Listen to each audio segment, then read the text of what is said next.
ನಮಸ್ಕಾರ. ನಮ್ಮ ರಾಮಾಯಣ ಸತ್ಸಂಗದ 54ನೇ ದಿನಕ್ಕೆ ಸ್ವಾಗತ. ಲಕ್ಷ್ಮೀನಾಥ ಸಮಾರಂಭಾಂ ನಾಥಯಾಮುನ ಮಧ್ಯಮಾಂ ಅಸ್ಮದಾಚಾರ್ಯ ಪರ್ಯಂತಾಂ ವಂದೇ ಗುರು ಪರಂಪರಾಂ. ಯೋ ನಿತ್ಯಮಚ್ಯುತ ಪದಾಂಬುಜಯುಗ್ಮ ರುಗ್ಮ ವ್ಯಾಮೋಹತಸ್ತದಿತರಾಣಿ ತೃಣಾಯ ಮೇನೆ ಅಸ್ಮದ್ಗುರೋರ್ಭಗವತೋಸ್ಯ ದಯೈಕ ಸಿಂಧೋ ರಾಮಾನುಜಸ್ಯ ಚರಣೌ ಶರಣಂ ಪ್ರಪದ್ಯೆ. आपदामपहर्तारं दातारं सर्वसम्पदां लोकाभिरामं श्रीरामं भूयो भूयो नमाम्यहम्.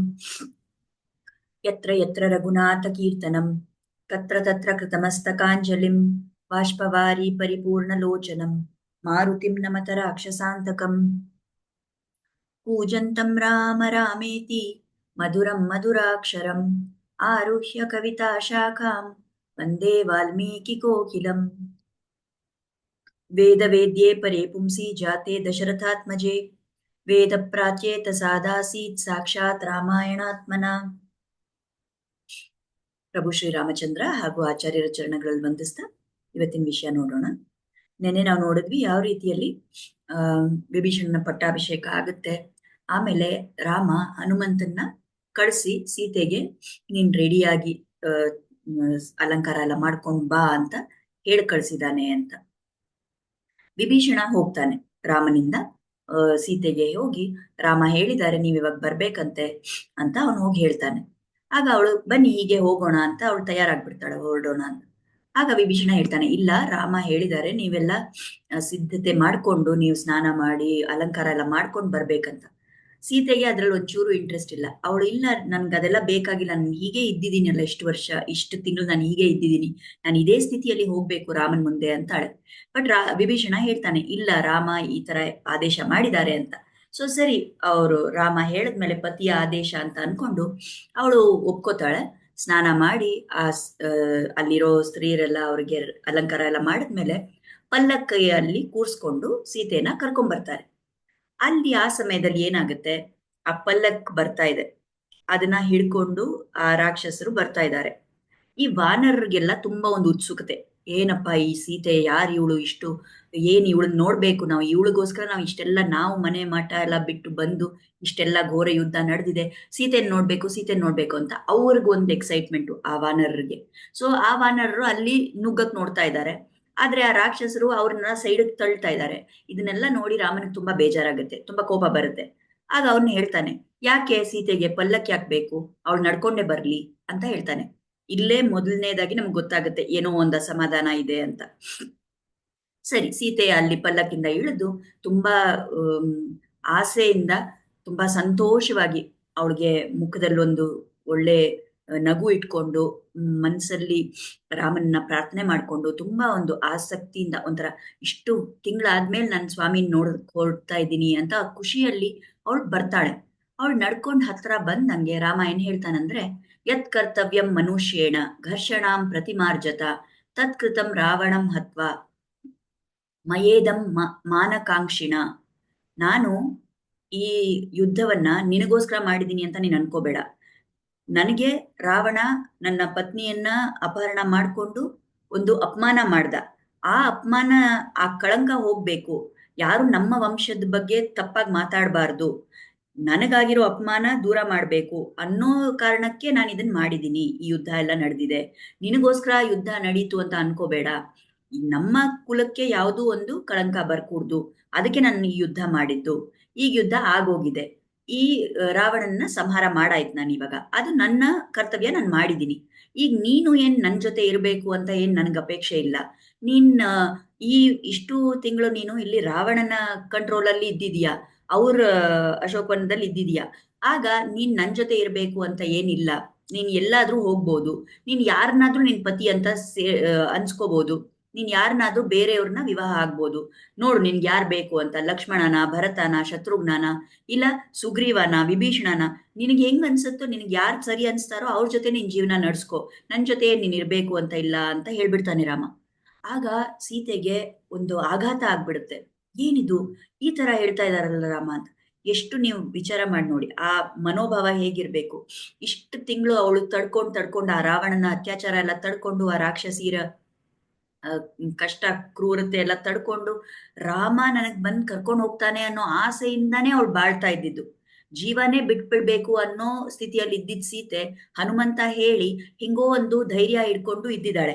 ಈ ಕ್ಷಣದಲ್ಲಿ ಅವಳದ್ ಯಾವುದೇ ತಪ್ಪಿಲ್ದೇ ಇರೋ ಅಂತಹ ಸ್ಥಿತಿಯಲ್ಲಿ ರಾಮ ಬಂದ್ಬಿಟ್ಟು ಈ ತರ ಅವಳ ಚರಿತ್ರದ ಮೇಲೆ ಒಂದು ಸಂಶಯ ಪಟ್ರೆ, ಅವಳ ಬಗ್ಗೆ ಈ ತರ ವಿಚಾರಗಳನ್ನ ಹೇಳಿ, ನಿನಗೋಸ್ಕರ ನಾನು ಮಾಡಿಲ್ಲ, ನನ್ನ ಕರ್ತವ್ಯ ನಾನು ಮಾಡಿದೆ, ನೀನ್ ಏನಾದ್ರೂ ಮಾಡ್ಕೋಬಹುದು ಅಂತ ಹೇಳಿದ್ರೆ ಯಾವ ತರ ಅವಳಿಗೆ ದುಃಖ ಆಗಿರ್ಬೋದು.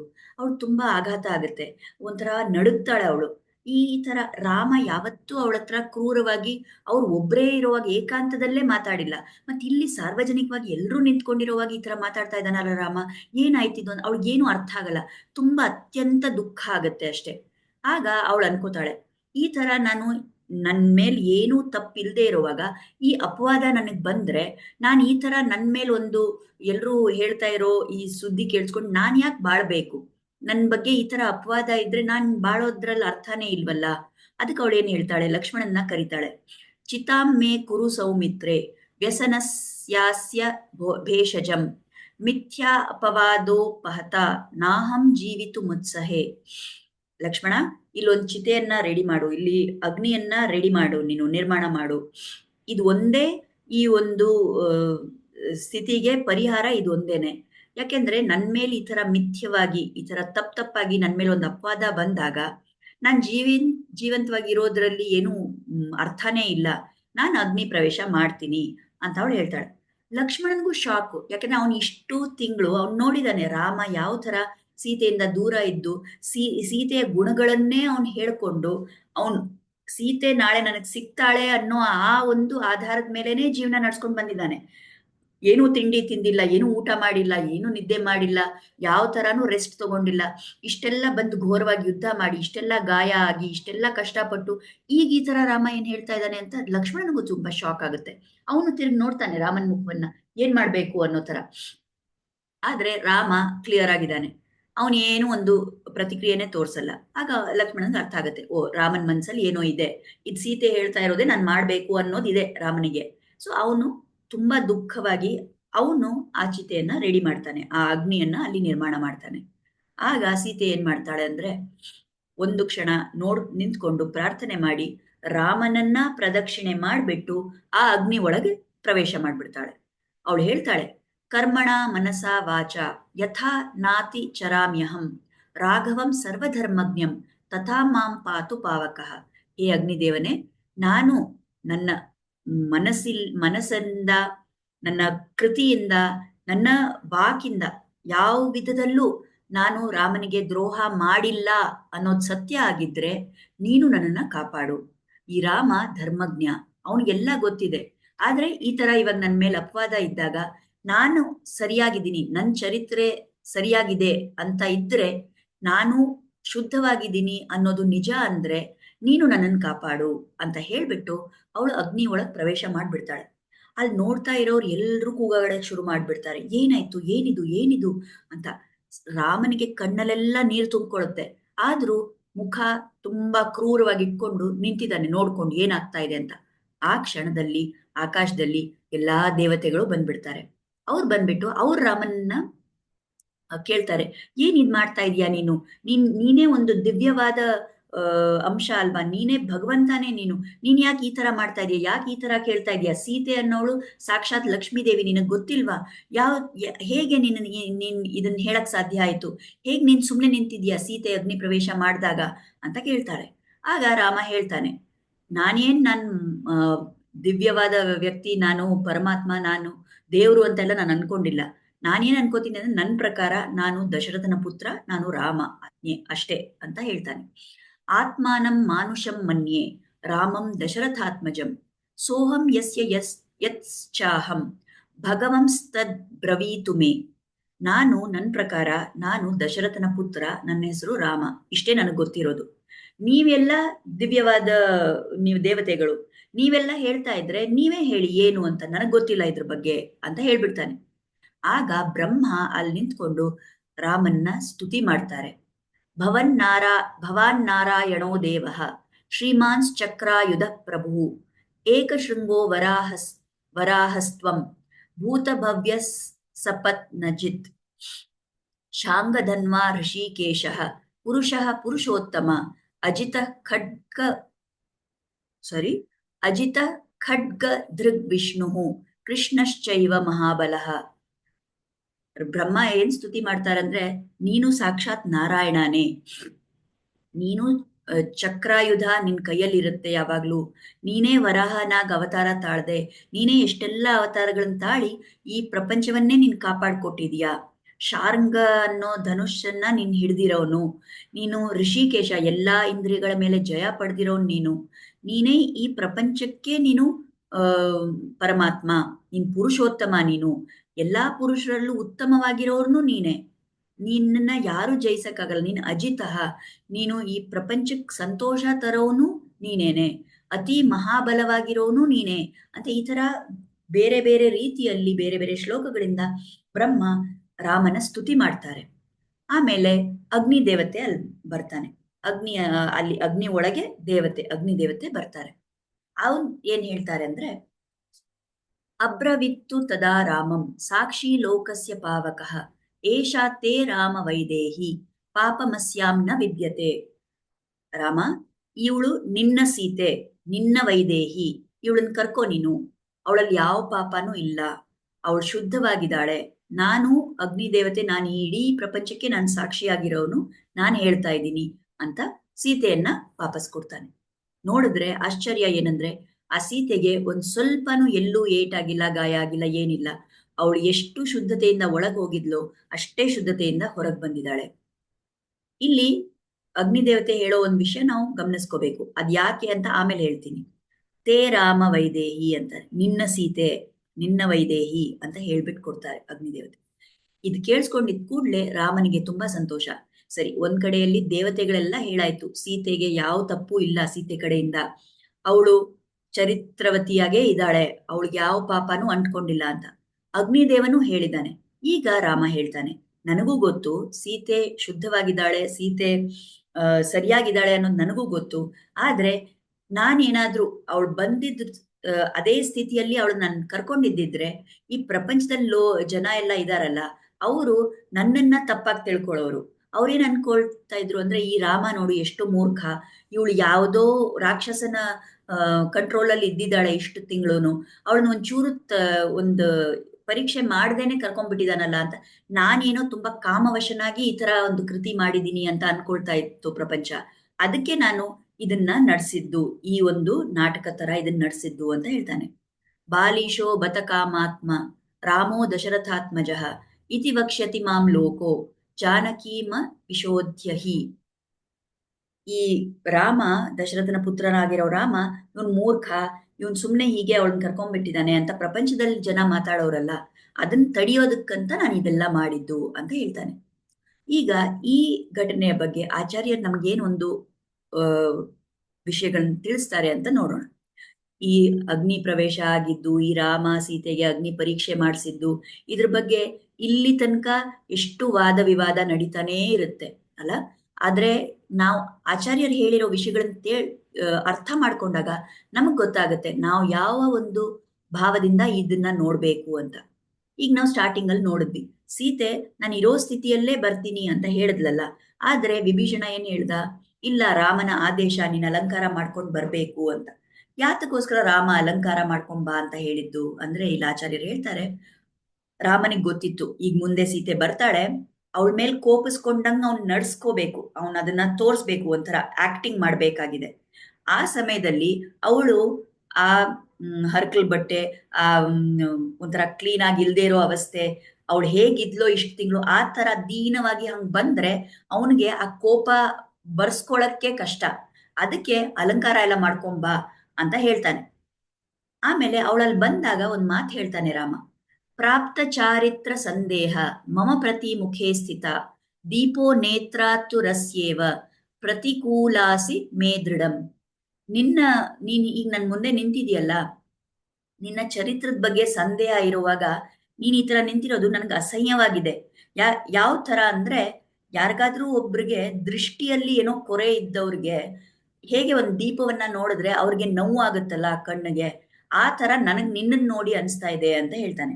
ಇಲ್ಲಿ ಆಚಾರ್ಯರು ಹೇಳ್ತಾರೆ, ಇದನ್ನ ನಾವು ಅರ್ಥ ಸರಿಯಾಗಿ ಮಾಡ್ಕೊಂಡ್ರೆ ನಮ್ಗೆಲ್ಲ ಗೊತ್ತಾಗ್ಬಿಡುತ್ತೆ ಅಂತ. ಈಗ ಯಾರೋ ಒಬ್ಬ ವ್ಯಕ್ತಿ ಅವನಿಗೆ ಕಣ್ಣಲ್ಲಿ ದೋಷ ಇದೆ ಅಂತ ಅವನು ದೀಪವನ್ನ ನೋಡಿ ಅವನಿಗೆ ನೋವಾಗ್ತಾ ಇದೆ ಅಂದ್ರೆ ದೋಷ ಯಾರಲ್ಲಿದೆ? ದೀಪದಲ್ಲಿ ದೋಷ ಇದೆಯಾ? ಇಲ್ಲ ಇವನಿಗೆ ದೃಷ್ಟಿ ಸರಿ ಇಲ್ಲ ಅಂತ ಇವನಲ್ಲಿ ದೋಷ ಇದೆಯಾ? ಈ ವ್ಯಕ್ತಿಯಲ್ಲಿ ದೋಷ ಇರೋದು. ಆ ದೀಪದಲ್ಲಿ ಯಾವ ದೋಷನೂ ಇಲ್ಲ. ಅದೇ ತರ ಸೀತೆಯಲ್ಲಿ ಯಾವ ದೋಷನೂ ಇಲ್ಲ. ಆದ್ರೆ ರಾಮ ಏನ್ ಹೇಳ್ತಾನೆ? ನಿನ್ನ ನೋಡಿದ್ರೆ ನನಗೆ ಈ ತರ ಅನಿಸ್ತಾ ಇದೆ ಅಂದಾಗ ರಾಮ ಅಲ್ಲಿ ಮತ್ತೆ ನನ್ಗಂಗ್ ಅನಿಸ್ತಾ ಇದೆ ಅಂದ್ರೆ ಜನ ಪ್ರಪಂಚದಲ್ಲಿ ಹೇಗ್ ಮಾತಾಡ್ತಾರೆ ಅನ್ನೋದನ್ನ ಹೇಳ್ತಾ ಇದ್ದಾನೆ. ಸೊ ದೃಷ್ಟಿ ಯಾರಿಗ್ ಸರಿ ಇಲ್ವೋ ಅವ್ರಿಗೆ ಮಾತ್ರ ಈ ಸೀತೆಯನ್ನ ನೋಡಿದಾಗ ಅವಳ ಚಾರಿತ್ರ್ಯದ ಬಗ್ಗೆ ಒಂದು ಸಂದೇಹ ಬರಕ್ ಸಾಧ್ಯ ಇದೆ ಅಂತ ಆಚಾರ್ಯರು ಹೇಳ್ತಾರೆ.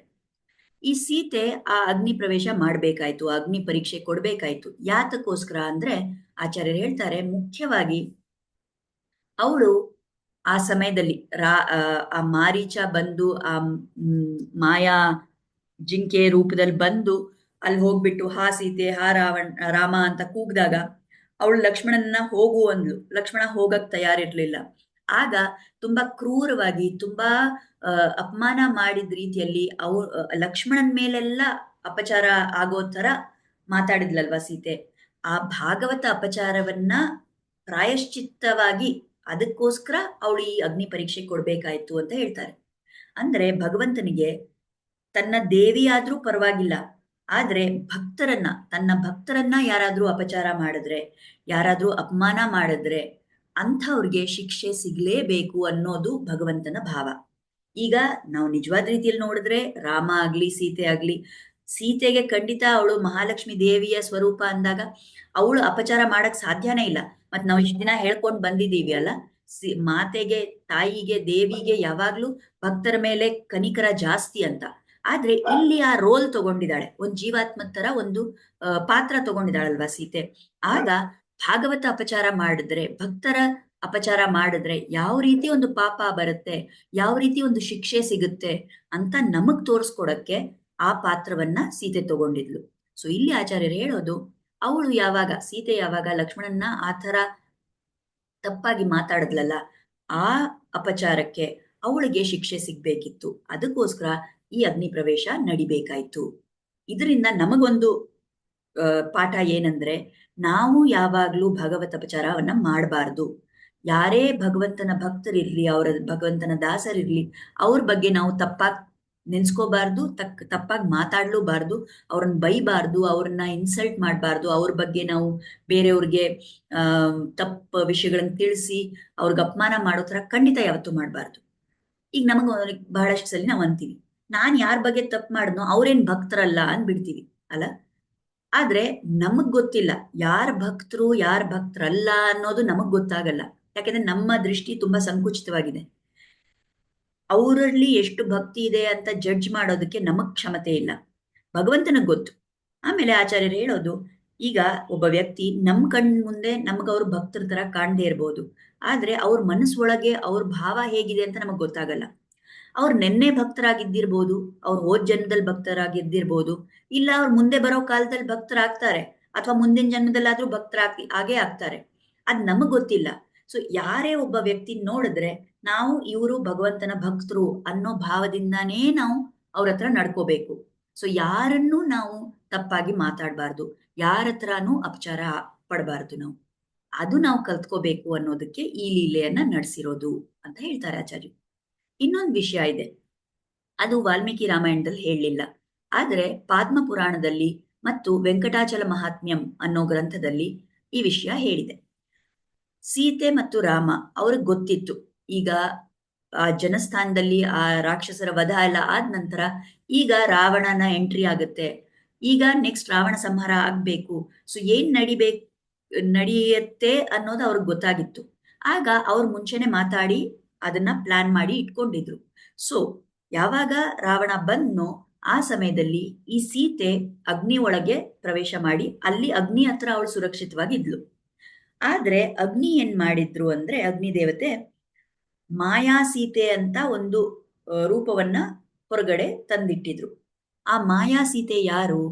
ನಾವು ನೋಡಿದ್ವಿ, ರಾವಣನಿಗೆ ಶಾಪ ಕೊಟ್ಟಿದ್ದು ಆ ತಪಸ್ವಿ ಇದ್ಲಲ್ಲ ವೇದವತಿ ಅಂತ, ಅವಳು ಆ ಮಾಯಾ ಸೀತೆ ರೂಪದಲ್ಲಿ ಅವಳನ್ನ ತಂದು ಇಟ್ಟಿದ್ರು ಅಗ್ನಿದೇವತೆ. ಸೊ ರಾವಣ ಯಾರನ್ನ ಅಪಹರಣ ಮಾಡ್ಕೊಂಡು ಬಂದ ಅಂದ್ರೆ ಆ ವೇದವತಿನ, ಆ ಮಾಯಾ ಸೀತೆಯನ್ನ.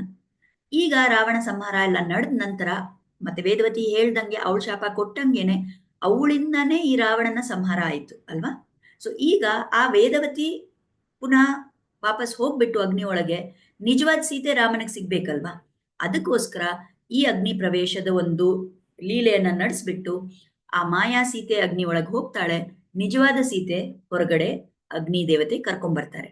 ಅದಕ್ಕೆ ನಾನು ಹೇಳಿದ್ನಲ್ಲ ಅಲ್ಲಿ ಆ ಸಮಯದಲ್ಲಿ ನಿನ್ನ ಸೀತೆ ತೇ ರಾಮ ವೈದೇಹಿ ಅಂತ ಹೇಳ್ತಾರೆ. ನಿನ್ನ ವೈದೇಹಿ ಅಂದ್ರೆ ಏನು, ಸುಮ್ಮನೆ ಸೀತೆ ಅಂತ ಹೇಳ್ಬೋದಿತ್ತಲ್ಲ, ನಿನ್ನ ಸೀತೆ ಅಂದಾಗ ಇದರ ಇದೇ ಅರ್ಥದಲ್ಲಿ ಹೇಳಿದ್ದಾರೆ. ನಿನ್ನ ಸೀತೆ ಯಾರು ನನ್ನ ಜೊತೆ ಇಲ್ಲಿ ಸುರಕ್ಷಿತವಾಗಿ ನಾನು ಇಟ್ಕೊಂಡಿದ್ನಲ್ಲ ಅವಳನ್ನ ಇವಾಗ ನಿನಗೆ ಕೊಡ್ತಾ ಇದ್ದೀನಿ ಅಂತ ಅಗ್ನಿದೇವತೆ ಅವಳನ್ನ ರಿಟರ್ನ್ ಮಾಡ್ತಾರೆ. ಇದನ್ನ ಆಚಾರ್ಯರು ಹೇಳ್ತಾರೆ. ಮತ್ತೆ ನಾವು ನೋಡಿದ್ವಿ ಈ ವಿಷಯ, ಇವಾಗ ಈ ಅಗ್ನಿ ಪ್ರವೇಶ, ಅಗ್ನಿ ಪರೀಕ್ಷೆ ಇದೆಲ್ಲ ಇಷ್ಟು ವರ್ಷ ಆದ್ರೂ ಕೂಡ ಇಲ್ಲಿ ತನಕ ಅದ್ರ ಬಗ್ಗೆ ಜನ ಎಲ್ಲ ಚರ್ಚೆ ಮಾಡ್ತಾರೆ. ಮತ್ತೆ ಎಲ್ರೂ ಹೇಳೋದು ಏನು, ಎಲ್ರೂ ಏನ್ ಮಾತಾಡ್ತಾರೆ, ರಾಮ ಮಾಡಿದ ತಪ್ಪು, ರಾಮನ್ ಮೇಲೆ ಒಂದು ತಪ್ಪನ್ನ ನಾವು ಸಿಗಿಸ್ತೀವಿ ಅಲ್ಲ. ಆದ್ರೆ ನಿಜವಾದ ರೀತಿಯಲ್ಲಿ ಆಚಾರ್ಯರು ಹೇಳ್ತಾರೆ, ರಾಮ ಇದೆಲ್ಲ ಒಂದು ನಾಟಕ. ರಾಮನಿಗೆ ಗೊತ್ತಿಲ್ವಾ ಸೀತೆಯ ಸ್ವಭಾವ, ರಾಮನಿಗೆ ಸೀತೆಯ ಚರಿತ್ರೆ ಬಗ್ಗೆ ಗೊತ್ತಿಲ್ವಾ, ರಾಮನಿಗೆ ಸೀತೆಯ ತಪೋಬಲ ಗೊತ್ತಿಲ್ವಾ, ಅವಳು ಕಳೆದು ಹೋದಾಗ ಅವನು ಎಷ್ಟು ದುಃಖ ಪಟ್ಟಿದ್ದ, ಒಂದು ಸ್ವಲ್ಪನೂ ಅವನು ನೆಮ್ಮದಿ ಇಲ್ಲದೆ ಇರೋ ತರ ಇದ್ದವನಿಗೆ ಅವಳ ಸ್ವರೂಪ ಗೊತ್ತಿಲ್ವಾ, ಖಂಡಿತ ಗೊತ್ತು.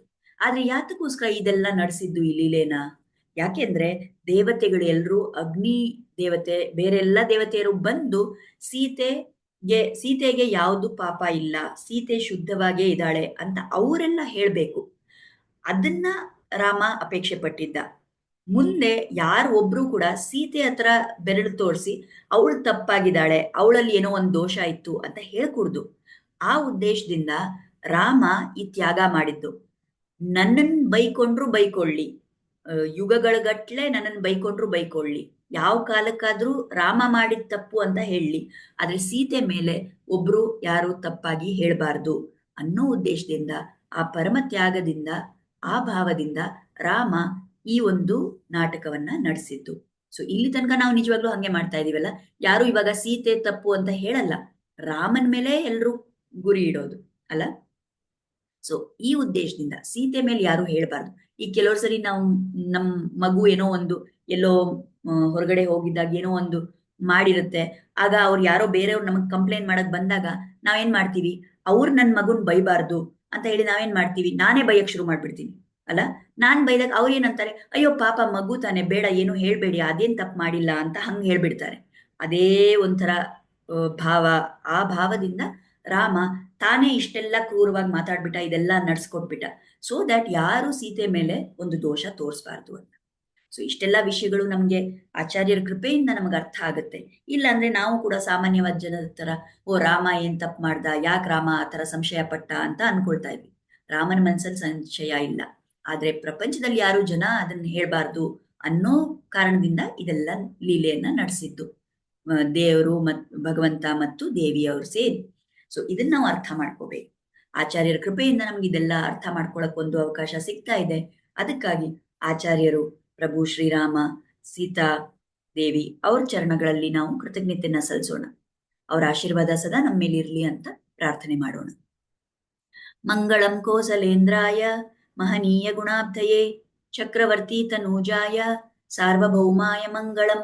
ವೇದ ವೇದಾಂತ ವೇದ್ಯಾಯ ಮೇಘಶ್ಯಾಮಲಮೂರ್ತಯೇ ಪುಂಸಾಂ ಮೋಹನ ರೂಪಾಯ ಪುಣ್ಯಶ್ಲೋಕಾಯ ಮಂಗಳಂ. ಪಿತೃಭಕ್ತಾಯ ಸತತಂ ಭ್ರಾತೃಭಿಃ ಸಹ ಸೀತಯಾ ನಂದಿತಾಖಿಲ ಲೋಕಾಯ ರಾಮಭದ್ರಾಯ ಮಂಗಳಂ. ಶ್ರೀಮತೆ ರಘುವೀರಾಯ ಸೇತೂಲಂಘಿತ ಸಿಂಧವೇ ಜಿತರಾಕ್ಷಸರಾಜಾಯ ರಣಧೀರಾಯ ಮಂಗಳಂ. ಮಂಗಳಾಶಾಸನಪರೈರ್ ಮದಾಚಾರ್ಯ ಪುರೋಗಮೈಃ ಸರ್ವೈಶ್ಚ ಪೂರ್ವೈರಾಚಾರ್ಯೈ ಸತ್ಕೃತಾಯಾಸ್ತು ಮಂಗಳಂ. ಧನ್ಯವಾದ. ನಾಳೆ ಮತ್ತೆ ಸಿಕ್ಬಿಟ್ಟು ಮುಂದೆ ಇನ್ನೇನಾಗುತ್ತೆ ಅಂತ ನೋಡೋಣ. ಇನ್ನ ಒಂದು ಎರಡು ಸತ್ಸಂಗದಲ್ಲಿ ನಮ್ಮ ರಾಮಾಯಣ ಚರಿತ್ರೆ ಇದು ನಾವು ಹೇಳ್ತಾ ಇರೋ ಈ ಸತ್ಸಂಗ ಮುಕ್ತಾಯ ಆಗುತ್ತೆ. ಅಲ್ಲಿ ತನಕ ನೋಡೋಣ. ನಮಸ್ಕಾರ.